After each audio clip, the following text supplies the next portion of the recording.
welcome to Performacast episode season 2, episode 6. And today we've got a great guest speaker, Darley, who's a skilled sleeper, expert coach, and involved with sports performance, how it impacts sports performance.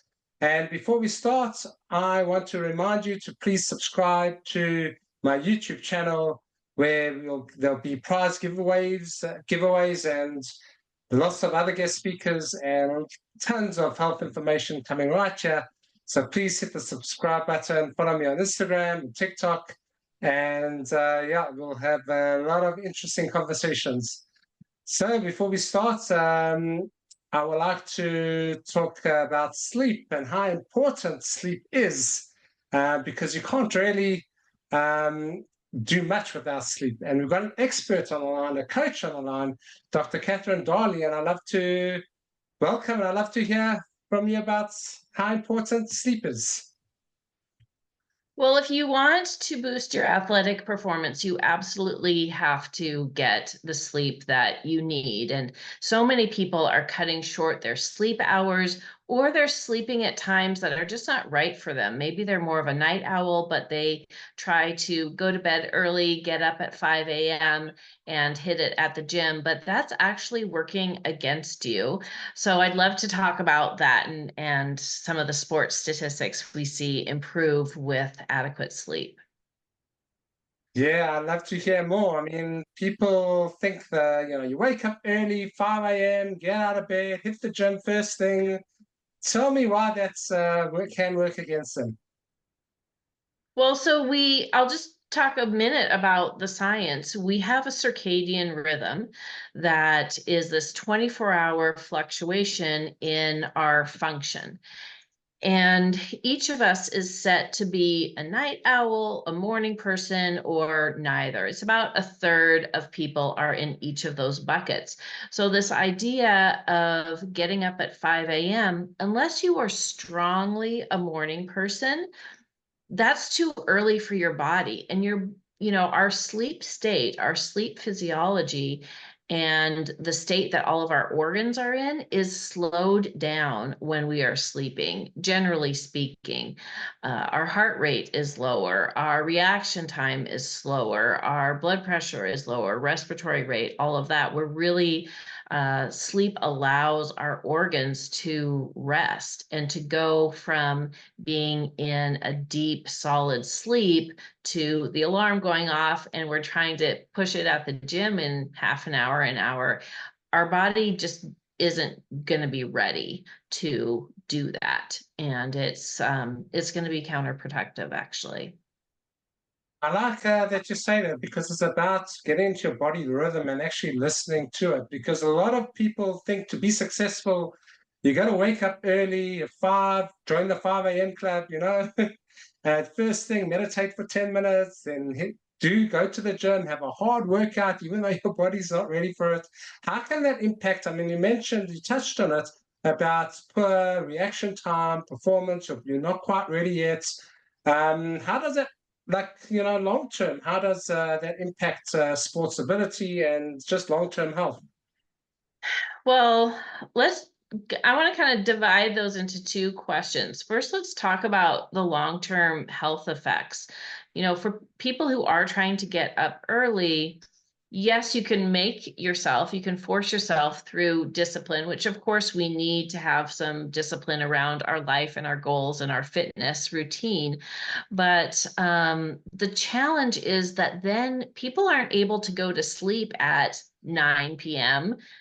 Because their body is just not physiologically sleepy. And, 9 to 5 would be getting that 8 hours. But what ends up happening is that people are still going to bed and going to sleep at that time that their body is naturally ready to go to sleep and naturally sleepy, which may be, 11 o'clock. So they're sleeping from 11 to 5, 6 hours. 6 hours of sleep is not enough for almost anybody. And what's really concerning to me and us in the professional sleep world is that it's over 30%, or excuse me, over 36% of adults who are getting only 6 hours on work nights. And that does translate into long-term health effects and physical fitness effects. A couple things that happen in sleep that people often don't know that I think helps us understand some of the long-term consequences is deep sleep is one of the types of non-REM sleep. And during deep sleep is when between 75 and 85% of our total growth hormone is secreted. So we have got to get deep sleep if we want to have that growth hormone, which, working with athletes and people around their fitness, we need to have growth hormone, to repair our muscles, to, keep our skin healthy. We need it for our bones. We need to have adequate growth hormone. And when you're not getting healthy sleep, you may find a decrease in growth hormone. The other cool thing that happens in deep sleep is that in our brain, we have this lymph system that helps clear out metabolic waste products. We have a lymph system in our body. People may be familiar, like their lymph nodes will get enlarged when you have a cold or you're fighting an infection. We have a lymph system in our brain, and it opens up to almost twice its size during deep sleep and helps clear the metabolic waste products from our brain. This is really important. We've known for a long time that there's a connection between sleeping poorly in midlife and increased risk of Alzheimer's disease later in life. And it turns out that this lymph system in the brain is clearing out beta amyloid proteins, which can accumulate into plaques that are part of the pathology of Alzheimer's disease. So that's one of those really long-term health consequences that we can see. Now, so you mentioned, we need more than 6 hours of sleep, uninterrupted sleep, I'm assuming, so that we can get into that deep sleep. What about new mothers or mothers that are pregnant in their third trimester and they're getting up to pee every hour or so? Like, what would you say to them? What advice would you give to them? For especially some of these mothers are like performance athletes. Right. Yeah.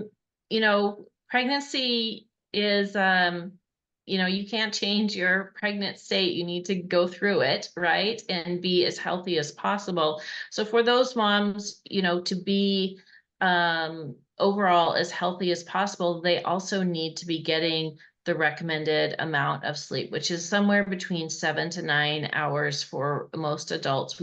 Each of us fall somewhere on that bell curve. Like your number, what is your number, Yossi? How much sleep do you do best with? That means Um, without waking up, without an alarm. Well, I've just had a newborn, so I have a natural alarm in the middle of the night. So that Yeah. plays a little havoc with the sleep. But during daylight saving times, I get less sleep, and I don't like daylight saving times at all because of that.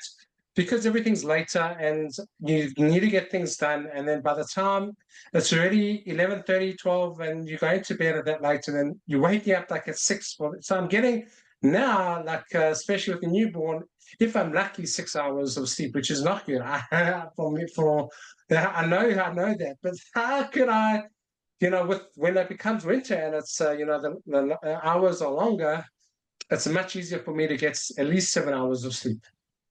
Yes, daylight savings time is a bad idea. I'm just looking around for one of the things. Oh, here they are. One of the things that can be really helpful for people in daylight saving time is to recreate sunset conditions by wearing blue blocking glasses for the 2 to 3 hours. It's actually supposed to be 3 hours before we go to bed that we're supposed to be in dim light conditions. And anyone who has electric screens in their home or LED lighting, they're not going to have those sunset type conditions. And what that helps us, what happens when we're in those dim light conditions that human beings have been in most of human history until, 100 years ago when the electric light was widely adopted. So it's only really recently that we're in these abnormal light conditions at night. What happens in the natural light condition is our melatonin actually starts to rise a little bit before bed. And melatonin, one of its many, many actions is that it helps us feel drowsy. And that helps us go to bed at the time that we need to because we feel drowsy. And so it's not surprising that, 11:30, 12 is how late you're going to bed because of just that unusual light conditions, and that you're getting more sleep when we're on standard time. And the sleep community and the different professional sleep organizations, medical organizations have all put forth statements calling for permanent standard time because it just fits our body clocks a lot better. Going back to pregnancy, women who are pregnant and aren't getting the recommended amount of sleep, they are at increased risk of developing gestational diabetes, which is diabetes just during the pregnancy, and that can cause them and their baby potential health problems. So you do want to make sure that women during pregnancy are getting adequate sleep. The other thing I'd just like to give a shout out is that pregnant women, particularly in that third trimester, are at increased risk of some distinct sleep disorders. And I wish this was something that every pregnant woman knew. The risk of restless leg syndrome, which is where you feel like you just have to move your legs in the evening and it can interfere with sleep, and it's just uncomfortable feeling. That increases due to the iron demands of being pregnant. And then the other one that is particularly concerning is that women will tend to have greater risk of obstructive sleep apnea. Basically, all that swelling that's happening in the body during late pregnancy, the edema that accumulates, also accumulates in the airway and makes the woman's airway narrower and easier to obstruct during sleep at the end of pregnancy. And that also is associated with risks for the mom and risks for the babies, actually, if the mom has untreated obstructive sleep apnea during pregnancy. Wow, how would they be able to check out if they have open airways? Do they go to a normal doctor? There's a sleep professional? They probably need to go to a sleep center to get it tested. They could bring it up to their primary care physician. So some red flags would be if the bed partner says, you used to snore softly once in a while, now you're snoring very loudly, or you're having these pauses. It sounds like snore, snore, silence, snort, snore. That pause, 10 seconds or more, would be an apneic pause, and that is a sign that you need to get checked. Now, talking about snoring, I've heard people like tape their mouths so they can breathe properly. What are your thoughts on taping someone's mouth so you can get, just breathe through your nose? Yeah, it is better to breathe through your nose. The hairs in the nose clean the air, it warms the air before it gets into your lungs. A sign when people are breathing through their mouth, it's a sign that something's wrong with their nose. So before just doing mouth taping, I would recommend people, if they are habitually a mouth breather, that they get their nose checked. Are they having allergies? Do they have a deviated septum, or is some of the structures inside the nose enlarged and making it impossible to breathe through the nose? Yeah. I mean, because snoring, I mean, it can affect partner's sleep, and also it could be an alarm, unnecessary alarm clock a lot. How do you prevent snoring in the middle of the night? Snoring, you can't really prevent. research that when people exercise and they're really using their respiratory system, it's not only toning your body, but it's toning your airway. And that can actually help reduce snoring somewhat. And other practices that tone the airway can reduce. But it's also about the size of the tonsils, the size of the tongue, if their jaw is receding. There's a lot of factors that increase the likelihood of snoring that are outside of our control. So would you say snoring is pretty normal? For adults, we think a little bit of snoring is pretty normal. It's when it gets loud or there's those apneic pauses that we're more concerned. And we certainly are concerned in children. If children are snoring, that is something that needs to be investigated. Children can also have obstructive sleep apnea, and it can interfere with their school success, their ability to learn, and in severe cases can interfere with their physical growth. I've read somewhere about kids, as they get older, especially when they come to teenagers, to start the school times a bit later because I think there's pretty new research going on. And then at least they won't come to school drowsy and they won't get labeled as, they can't, whatever label there is that they not can't learn. What do you think about all of that? I'm absolutely in that camp. I actually, in the Seattle area, I was the co-leader of the Start School Later effort, and it was successful. In 2016, we were able to get schools to start at an evidence-based time. You know how teenagers are night owls? Yes. That is something that change starts at the beginning of puberty before you're going to see rapid growth or hair growth or any of those pubertal changes. That's one of the very first pubertal changes, and it is universal around the world, even in places.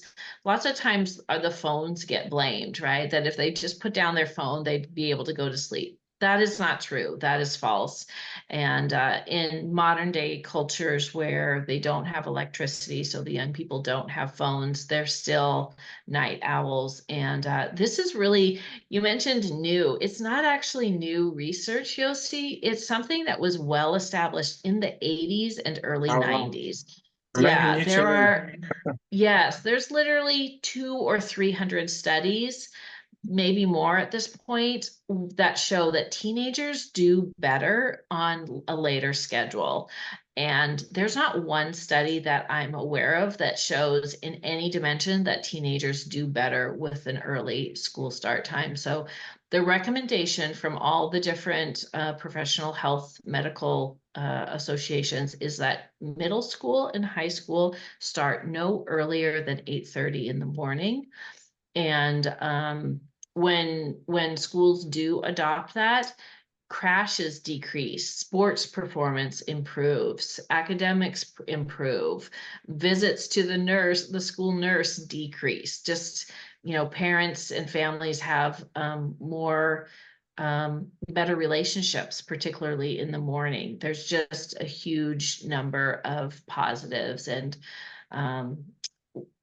yeah, I could go on and on about that, but yeah, But that 8:30 leads, or AM or later for teenagers. sure, that leads me to my next question. I mean, like I wish it would happen all standard throughout the world.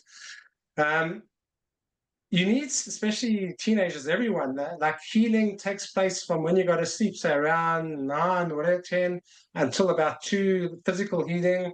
And then from 2 a.m. until you wake up, psychological healing.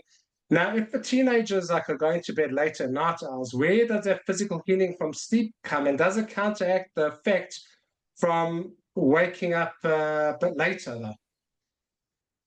Yeah, so teenagers are still going to have more deep sleep at the beginning, in the first half of their night. The second half of the night is more REM sleep, which is important for learning, memory, and also emotional regulation. So what happens when anybody, a teenager or an adult, is not getting adequate sleep, they're selectively reducing their REM sleep, which is going to be problems with memory, learning, and emotional regulation, and flying off the handle or losing your temper. That's going to be more likely to happen when you're in a sleep deprived state, because you're not getting that REM that we typically get.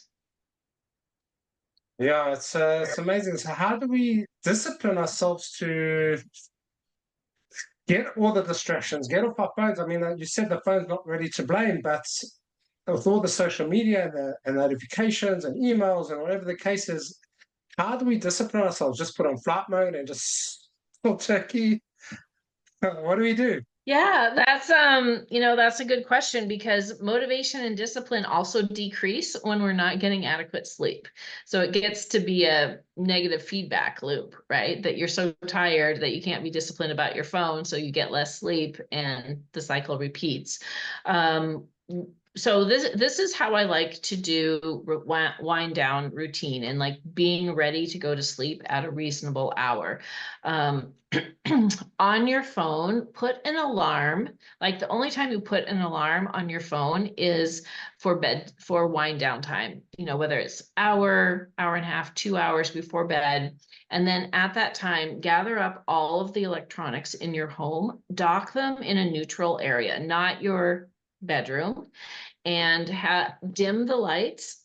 And then everybody put on the blue blocking glasses and just chill out and do something restful, hang out with the family, hang out with the pets, listen to an audio book, play music, read a paper book, stretching, yoga. Those yoga and Tai Chi both are shown to improve sleep pretty significantly, 40 minutes for Tai Chi. So that could be a great thing that fits in with your fitness routine and promotes sleep.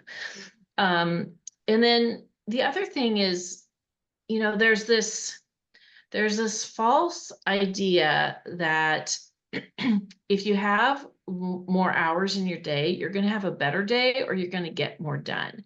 And that actually is not true, because you just have more hours when you're feeling poorly and sleep deprived. You can't have such good judgment. Your relationships are impaired. Your productivity in work and tasks is actually less, and you're physically less healthy. So we're living, like many people, and including myself at times, is living with this false idea that more wake hours equals a better life. And that's actually not true. If you're waking up to an alarm on the regular, that means that you're not getting enough sleep. So one thing I really encourage people to do, and it's summer where I am, and so sometimes people have more flexibility in their schedule. So whatever time of year, if you can take 10 days to go to bed at the same time, and then just let yourself wake up when you wake up, and do a reset and figure out, how much sleep do I do best with? And, pay attention to how you feel during the day. Are you feeling more energetic? Are you noticing that you're holding your temper when kids are swirling around, or whatever your challenge is in your day? How does that go when you have 10 nights of getting enough sleep? And that can often be super motivating for people, because they realize, oh my gosh, I didn't know how impaired I was, and how I was slogging through not feeling my best. Wow, some very good advice. So my next question, you mentioned Tai Chi, like before you go to bed, which could have a very good effect on your sleep. What about hard training, normal workouts to that? Would that have a negative effect on your sleep? Yeah, so I mentioned early on that we have the circadian rhythm, and that's 24-hour fluctuation in our function, and we have chronotypes, whether we're morning, evening, middle of the day person. And actually, the time the time of day that we exercise, can actually shift our body clock to make us more of a night owl or more of a morning person. So if you're exercising at 7 p.m. or later, will shift you to be more of a night owl. Exercising before 4 o'clock in the afternoon will shift you to be more of a morning person. So if you're struggling to feel sleepy and go to bed at the early hour that you need to, then you definitely want to be getting your workouts in before 4 o'clock in the afternoon. On the other hand, if you're someone who's struggling to stay awake at 9 p.m. and you want to stay up a little bit later, then having that workout after 7 would be a good idea. So it's it sounds like a bit of a balance. We don't want to be either a night owl or, or early riser. What's a lark, you say? Is it called a What's, lark? Early riser. What's early riser? Lark. oh, what is an early riser like? No, no, I'm saying a Well, night owl I mean, a late nighter is a night owl. Early yes. riser is it called a lark? Yeah, a lark, right. A lark, Yeah, yeah, yeah, yeah. So I'm saying yeah. it's not good to be like either or. It seems to be like you should have more of a balance.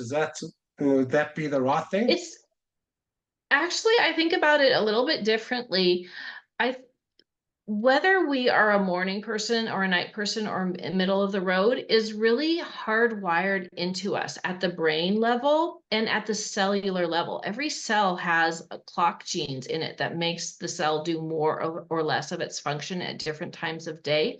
So whether you're a morning person or a night person is really kind of like how tall you are.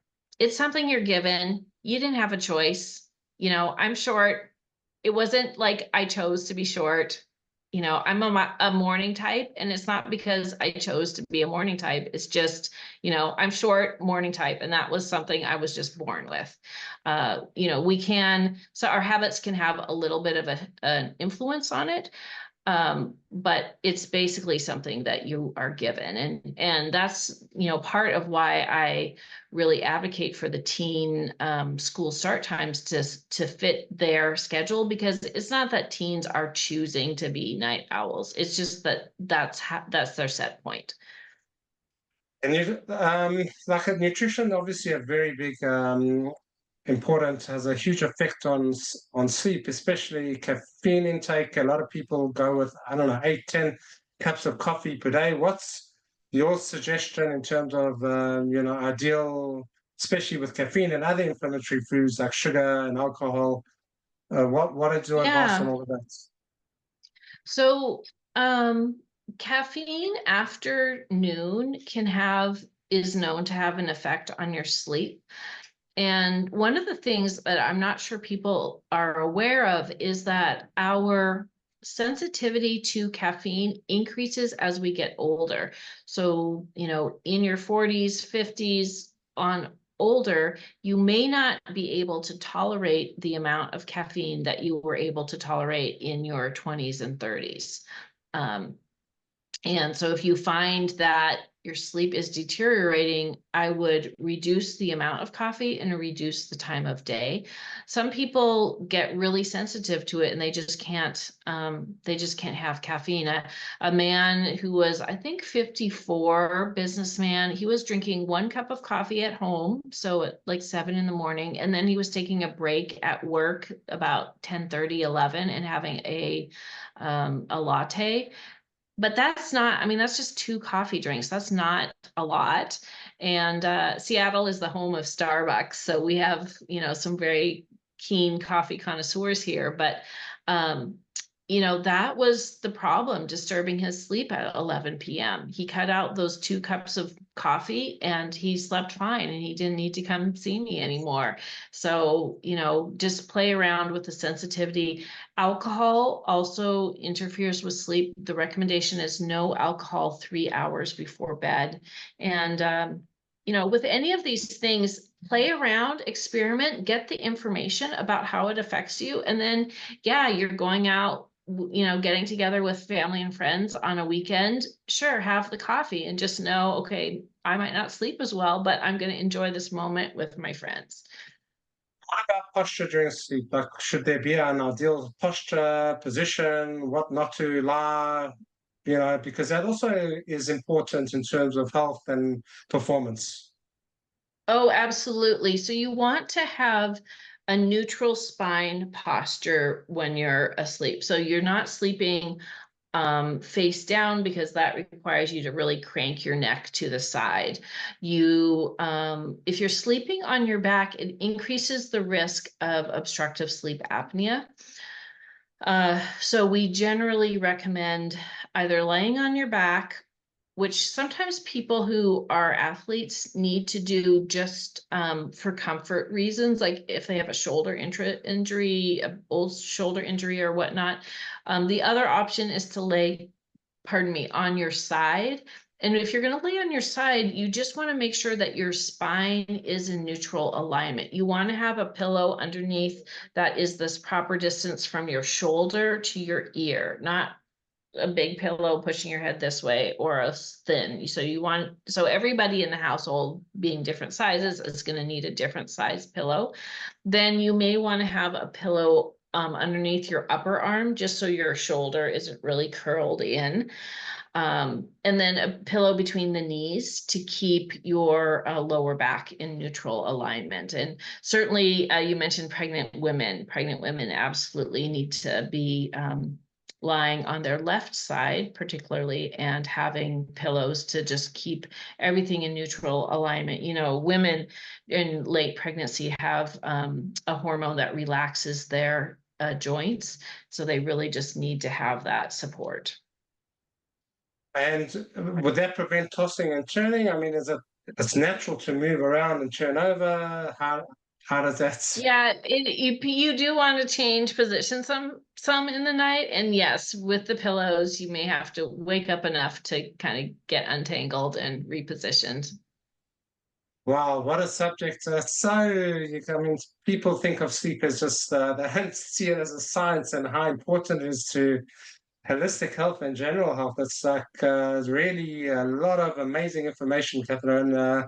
Really appreciate. We're running out of time, so I really appreciate you coming in and giving tons of useful, amazing, helpful information. Just one quick, just what can we do? One quick, like to go.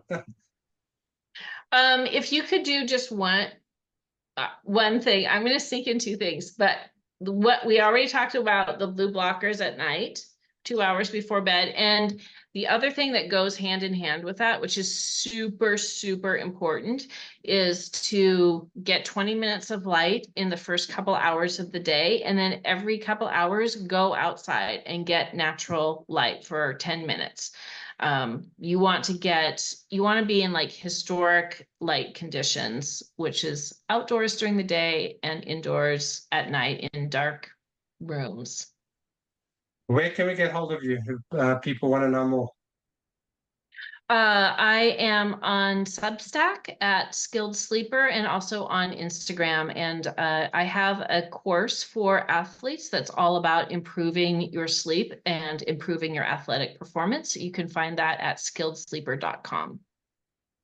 Wow, wow, wow. Amazing, amazing stuff. Really, really appreciate it. Thank you so much. I'm sure the viewers will really get a lot from you from this.